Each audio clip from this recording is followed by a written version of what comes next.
On Contact with Chris Hedges.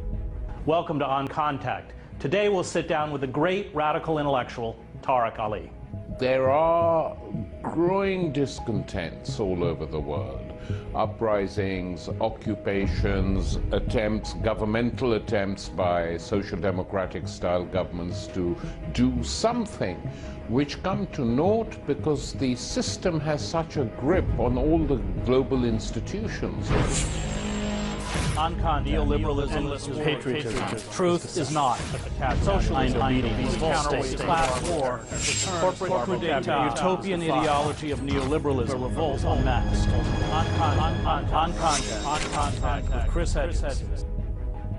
Get back into your cages, the elites tell us. Return to watching the lies, absurdities, trivia, and celebrity gossip fed to us in 24-hour cycles on television. Invest your emotional energy in the vast system of popular entertainment. Run up your credit card debt. Pay your loans. Be thankful for the scraps we toss. Chant back to us our phrases about democracy, greatness, economic recovery, and liberty. Vote in our rigged political theater. Send your young men and women to fight and die in useless, unwinnable wars that provide corporations with huge profits. Stand by mutely as the corporate state plunges you into a society without basic social services and adequate employment. Pay for the crimes of Wall Street. The system is not sustainable. Violence will increase as the elites seek to keep us in check. John F. Kennedy said, "Those who make peaceful revolution impossible make violent revolution inevitable." Let us pray that this is a dictum we never have to apply to ourselves. We'll begin with a look at the reality of global inequality with Anya Parampil. Who does our economy work for? Does it work for you? Does it work for most people? Most of us are so caught up participating in it, we don't even think about that question. But according to Oxfam, over the last 5 years alone, the wealth of the top 1% of society has increased by 44%. Meanwhile, the remaining 99% of the world has lost its share of global wealth. To put that in perspective, we're looking at a world where 62 billionaires control about $1.8 trillion, the same amount as the 3.6 billion people who make up the poorer half of humanity. And the gender inequality gap extends to the 1%. 53 of those 62 people are men.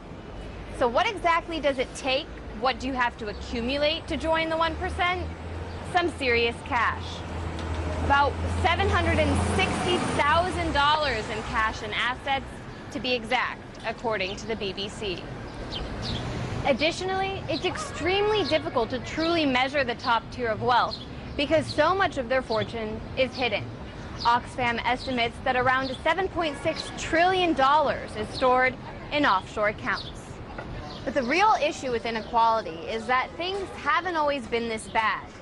It's not as though the haves and the have-nots are fighting over some little pie that hasn't gotten any bigger. The pie of wealth has actually increased.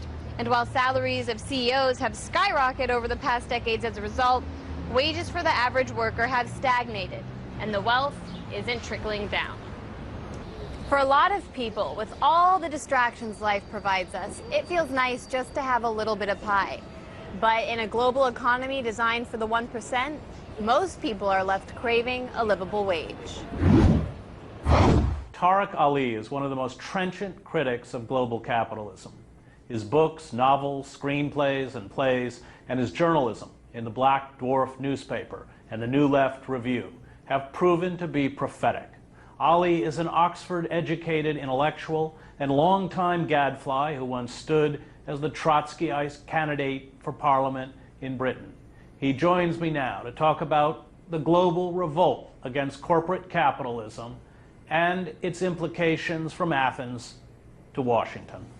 Let's talk about where we are today. Gramsci calls it the interregnum. But what's happening in terms of capitalism and its systems of power? Well, the capitalist system, I think, is in a deep crisis. It's very difficult for even its apologists to deny it. Quite a lot of capitalist economists or pro-capitalist economists are saying that the 2008 Wall Street crash wasn't the last word, that it is going to repeat itself. Well, they're doing what they were doing before, Exactly. with money handed to them by the Fed at 0% interest. Exactly. So what we've had is state-funded capitalism. All these people who used to attack the state, it can't do anything for, not allowed to do anything for the poor, but it can bail out the rich whenever it wants. And so in this situation, there are growing discontents all over the world. Uprisings, occupations, attempts, governmental attempts by social democratic style governments to do something, which come to naught because the system has such a grip on all the global institutions of capital, of politics, of so-called humanitarianism, that every time there is an attempt to go beyond it, they stop it. So Gramsci's description of this world as something morbid, he said the morbid symptoms of decline, but somehow nothing is emerging that we can say is a sort of way out of the crisis. Which is dangerous. Very dangerous. Because if you have lots of protests and anger and expressed in different ways. And we should be clear that these are nonviolent civic protests to ask for what can only be considered the most basic of democratic rights. And we're watching it in the presidential elections where Bernie Sanders supporters ask that their vote counts. And of course the Democratic Party has created conditions where their vote doesn't count. Exactly. And on a global level, especially in Europe, but even in other parts of the world, we can see this phenomenon repeating. That young people and older people who had completely abandoned the British Labour Party came back when they saw Jeremy Corbyn as a candidate, poured back into the Labour Party, joined it and elected him leader. And it's the same phenomenon. And we saw it in Greece, where they passed a referendum and saying we don't want to be enslaved to European or an international banking system, and the referendum passes with what? I mean, what percentage? I don't remember. 60%. 61%. And then, even though the government Syriza, which was elected on that platform, it ignores it. Well, we now know, of course, that Tsipras, the Greek Syriza leader and the current prime minister, was so convinced that the referendum would fail that he thought that people would vote not no, but yes. And he was stunned when they voted no. In other words, mass support to break with the Troika and the European Union demands, instead of lifting him up, made him depressed, and he sold out the very next day. Within 24 hours, he sacked his finance minister, Yanis Varoufakis, and told the Europeans, we're here, on our knees before you, do what you want with us. Although to be fair to him, and Syriza, I think we spoke about this last time we were together, the international finance system would have destroyed Greece in the same way they destroyed Salvador Allende in Chile. He wasn't wrong about how they would punish him, because I think, as you have often pointed out, this is a political war. It's not an economic war. Greece is, what, 2% of the EU's economy? It's nothing. No, this is true, Chris, but there's one thing we have to bear in mind, that Salvador Allende was destroyed on Kissinger's orders at the height of the Cold War. They were really worried that here was a non-violent form of what could possibly be a democratic revolution contrasting with the Cuban one, and its attraction could be large, so destroyed. There's no Cold War. What these people in Greece were asking is what many of Bernie Sanders is supposed. Just we need democratic rights and a little bit of social democracy. And our pensions. Not too much, a little bit of social democracy. And even that the system isn't permitting them. So that's the crisis. And let's go back to this, as you said, it is dangerous because of the obtuseness of the elites who, by not responding, I think you would agree, are ultimately digging their own grave. Well, they're digging their own grave not in the sense that capitalism will necessarily go under with them, but that this particular model that they have been developing will have to be changed. And the danger lies that having attacked the left, destroyed and not permitted even a tiny bit of social democracy, they are actually now encouraging the growth of far right and right all over the Western world. You see it in the rise of the extreme right in France. Right. In Austria, they actually elected a fascist president. Right. In Germany, the... so they already had Waldheim, so it's the second time around, but this all is, right. Yeah, this, exactly. Waldheim tried to keep it quiet. Right. This guy is open about That's it, right. you know. And in Germany, the sort of so-called German nationalist parties are taking votes from both Social Democrats and Conservatives. It's not a pleasant situation. Well, you see it in the United States. Yeah. And we see what's happening in the United States. And it's very similar, the phenomenon. Europe is not that different. I mean, it is in some ways. But the Sander phenomenon is not that far removed from the far-right phenomenon in Europe in the following sense, that he says some things which appeal to underprivileged nativist workers. Well, that's what fascism always does. Yeah. But they're doing it now at a time where conditions are really bad. Right. And if Trump wins, of course, it will be a huge boost for these forces. But on the other hand, what is the alternative to Trump? You know, a crazy, really crazed, pro-imperialist, pro-Israeli Democratic candidate. A figure who represents everything that, you know, all sides of the political spectrum have risen up against. We're going to take a break and return in a minute with Tariq Ali. On Contact with Chris Hedges. Welcome back to On Contact and my discussion with the great intellectual and radical Tariq Ali.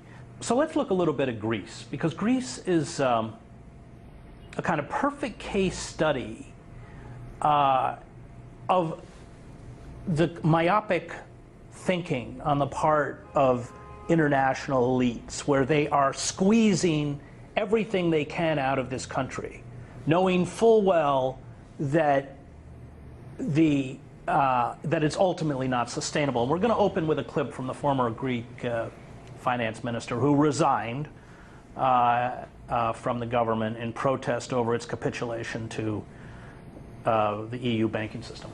Nothing will surprise me these days in Europe. We seem to be doing the wrong thing consistently. It's a comedy of errors from 2010 onwards.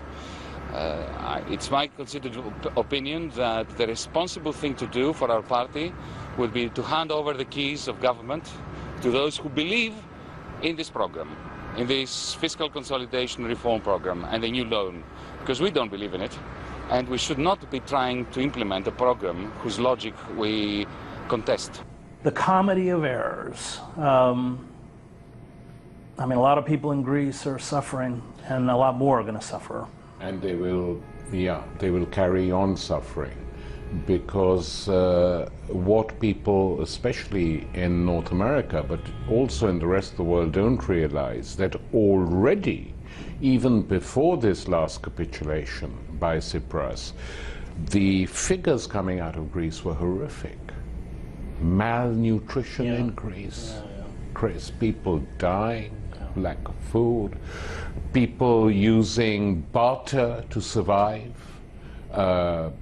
pensions going down and down and down in a poor country, at the same time as the ship owners' plutocracy, which has owned that country, carries on. There's no problems as far as they're concerned at all. They don't pay their taxes. They register their ships somewhere else, and even when they don't, they don't think it's their duty. Well, it's like we have a tax boycott by Wall Street and large corporations Exactly. here. It's a global problem. But we know from emails that have been leaked that the European banking system that is imposing this draconian austerity knows that ultimately it's going to collapse. They're totally aware of what they're doing. Why?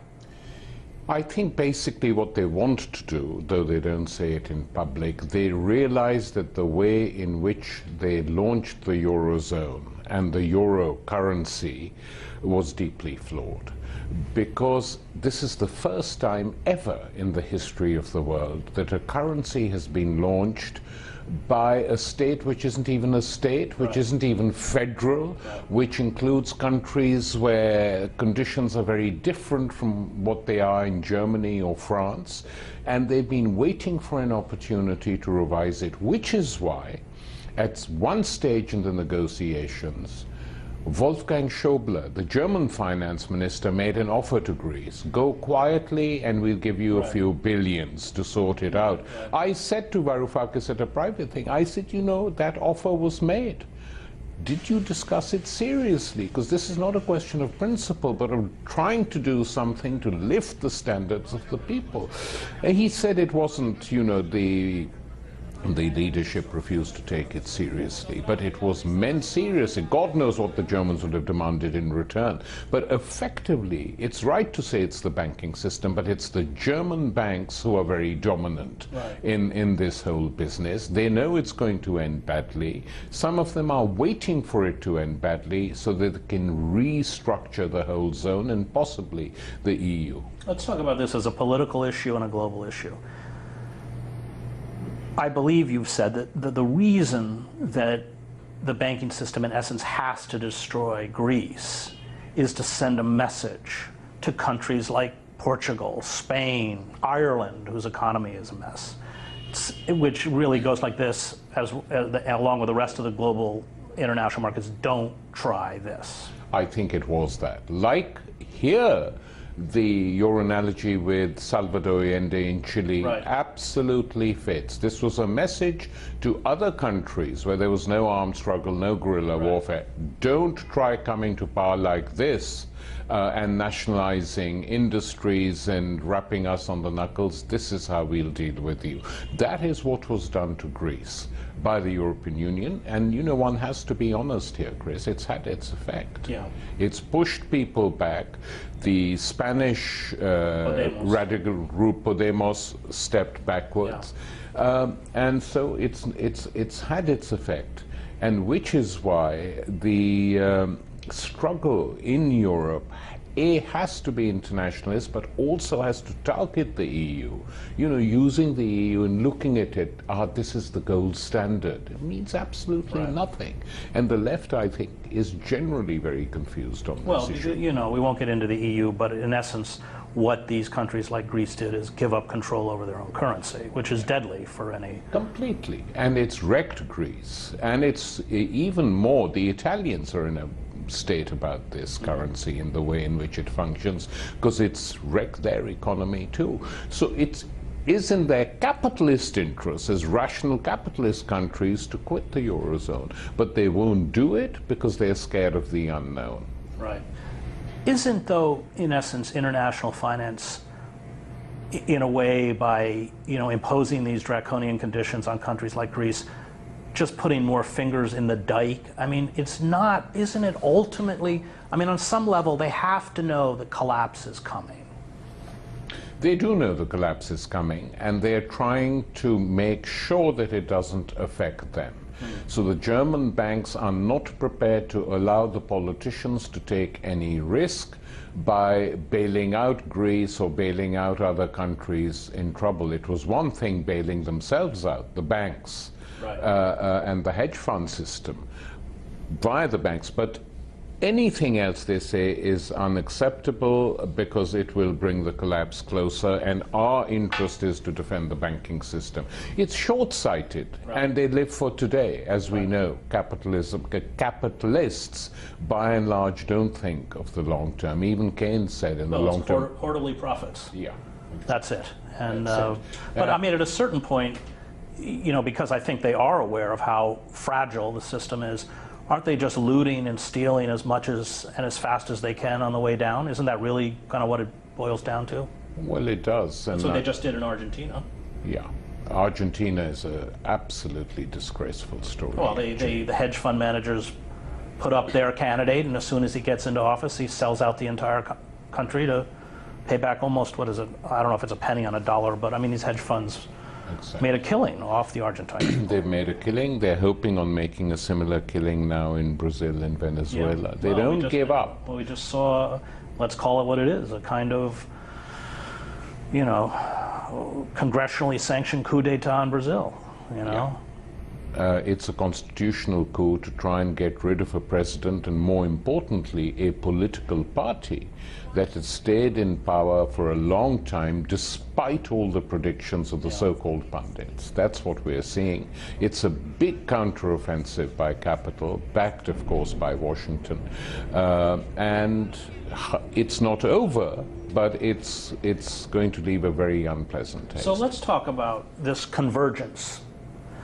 As we spoke at the beginning of the interview, the rise of these proto-fascist movements in Europe, people, nativists, gathering racists, white racists gathering around Trump, who has a legitimate or a real possibility of becoming president, coupled with the instability in global capital.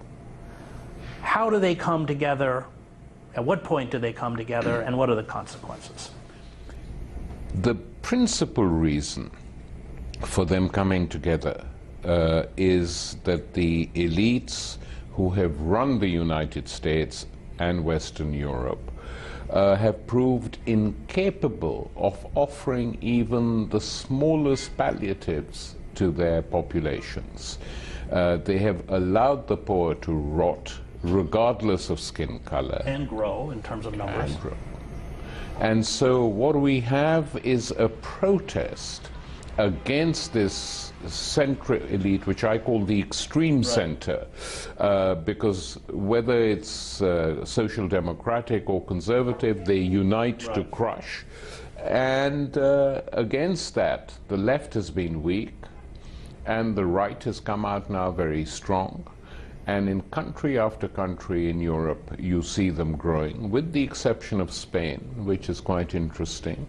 And in the United States, they found in Trump someone who airs their most crazed fantasies, at the same time who attacks the banks, at the same time attacks these new treaties which are being carried through, and promises some palliatives to the poorest section of the white working class. It won't happen, of course. It won't happen. But the fact that he's promising it, and it was very interesting, Rosario Dawson at Bernie Sanders' huge rally in New York made an appeal. She said, we know where many of Trump's supporters are coming from. And I want to say that we don't need to be divided. We need to be reaching out and talking to those folks who are supporting Trump. Why?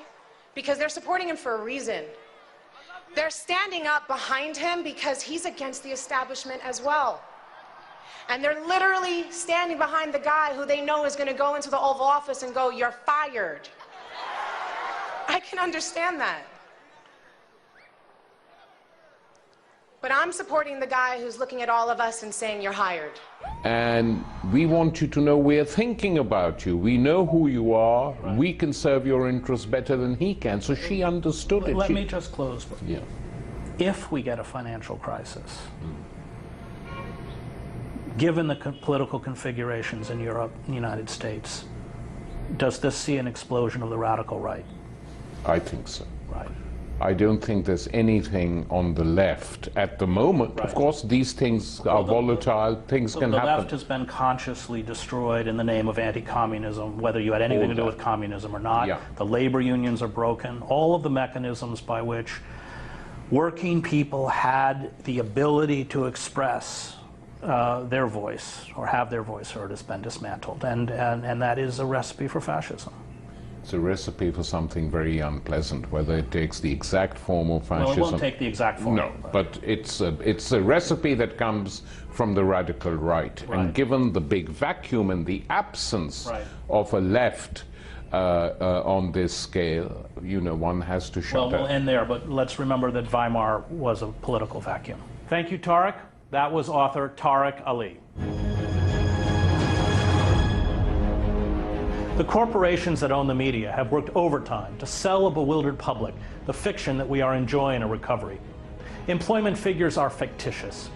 Those who have not looked for work in the past month are magically erased from the unemployment statistics.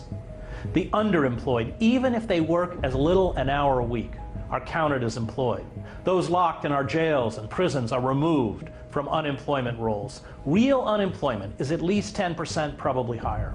We live not in a recovery, but in the twilight stages of global capitalism, which may be surprisingly more resilient than we expect, but which is ultimately terminal. Karl Marx knew that once the market mechanism becomes the sole determining factor for the fate of the nation state as well as the natural world, both would be demolished. No one knows when this will happen, but that it will happen, perhaps within our lifetime, seems certain. Thank you for watching On Contact. You can find us on rt.com/oncontact. See you next week.